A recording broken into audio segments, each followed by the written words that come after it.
Good morning and welcome everybody to my channel. My name is Jakub Vanish and today we're going to be taking a look at something very exciting. It's a new model, AI model that is generating worlds. It's from Google DeepMind. It's called Genie 3. And what we're currently looking at is basically a virtual world that looks almost photorealistic. I know the resolution is not as quite as sharp as your eye, but here you can see how this model actually has memory. You can even interact with it. So here the person was kind of opening the door. You can see the shadows. You can see your silhouette. Of course, it's probably not as deep as some of the games right now, right? But like, look at this. This kind of graphics, it's just really incredible. It looks like this person is just messing around, and you can see the gaps here, right, in between the plants, etc. But the plants are even kind of reacting to your movement, and apparently this model has around, I think, 60-second memory of whatever you do with this. This is another almost, photorealistic example. You play as a dog, so it doesn't have to be first person. You can put in any character, sci-fi, fantasy, or an animal in this case. And you're in this tropic beach with a sunset. The movements are incredible, and this is all real life generated, right? Like, you are actually operating. You can see in the left bottom corner of the screen what the user is actually touching. I hope we'll get access to this soon so you can play with this a little bit. But I remember Genie 2 came out, I think, like 6 months ago, and this was super nice and already very impressive. But this is next level, and it took only half a year. So imagine where this technology is in 2-3 years from now. Like, will we still need game developers, or will we? I hope we do. Or can you just generate via prompts your own worlds and get lost in them? So here you're scuba diving, with the jellyfish. And yeah, it's again just all mesmerizing and super photorealistic. So I'm very impressed, I have to say, I have to admit. I think in the next scene we'll see something similar. So the next scene is actually going to be more about aerial view. So here, you're a fish or a scuba diver, right? But in the next one, as you can see, it's basically just a sunset in, I think this is supposed to represent New York City. I don't know if it actually is. I'm not from there. I've been there multiple times. Probably is, or some other big city.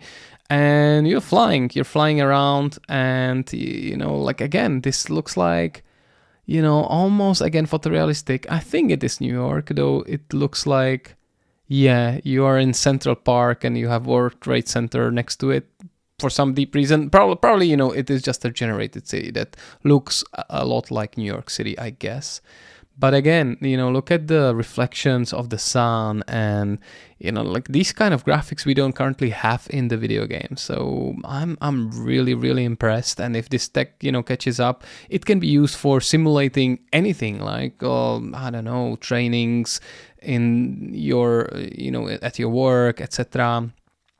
And look at this one. This is a very impressive one. Like, here you can interact with the world by painting the wall. And here I think they will demonstrate how the color actually stays there even if you turn around, or even if you interact with something else. So here the user turns around and comes back to it. So let me know in the comments what you think about this type of technology. What kind of use case is there for it? Is this already enough for you to actually start generating your own games or your own simulated worlds? Let me know in the comments. I think right after this we'll just have the actual showcase of what it does based on what Google DeepMind has just released today. So yeah, this has been Jakub Vanish, and I wish you an amazing day. Thank you everybody, and bye. What you're seeing are not games or videos. They're worlds. Each one of these is an interactive environment generated by Genie 3, a new frontier for world models. With Genie 3, you can use natural language to generate a variety of worlds and explore them interactively, all with a single text prompt.